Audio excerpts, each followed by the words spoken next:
I'm Susan Ness, a former Federal Communications Commissioner.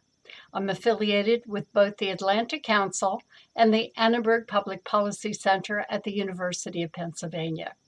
I'm excited to describe a valuable legislative tool called modularity that is especially useful in governing big tech. The European Union is a world leader in regulating new technology. With your groundbreaking Digital Services Act, the EU is poised to help shape the future of technology not only in Europe, but also around the world. And yet here's the problem. The internet is global. The online platforms are global. The harms are global. But legislation like the DSA is local.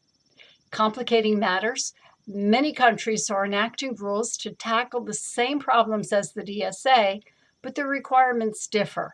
They have conflicting definitions, disclosures, and deadlines. That makes it harder for platforms to comply and more expensive for regulators to enforce.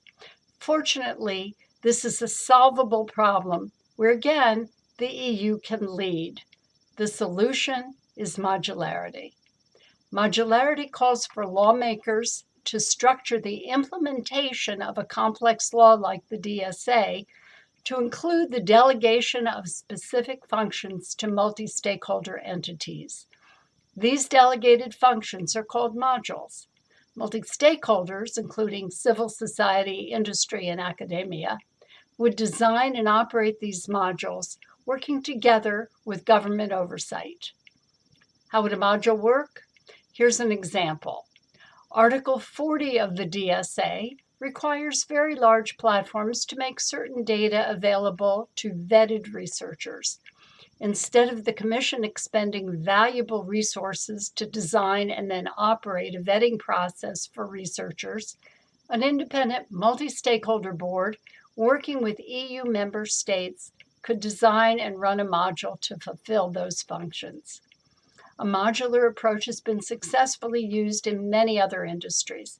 For example, the International Accounting Standards Board, which is an independent, nonprofit, non-governmental board, sets the accounting rules that are recognized in over 120 countries.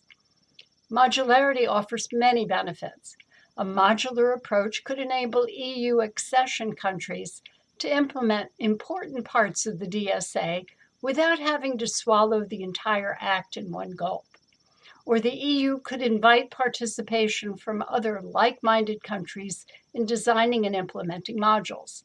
This would allow for cross-border collaboration despite different regulatory frameworks, and this would better align regulations among democracies, reduce duplication, and free up regulators' time and resources. Also, multi-stakeholder operated modules can be updated more frequently than through a time-consuming regulatory process, better keeping pace with the rapid evolution of technology. As a member of the EU Parliament, you play a crucial role in enabling modularity. As legislators, you can advance this innovative, forward-looking approach by clearly providing authorization for multi-stakeholder modules to be developed and then recognized by government. Through modularity, you have a unique opportunity to promote EU leadership in tech governance. Modularity is your key to implementing digital laws effectively at home and abroad. Thank you.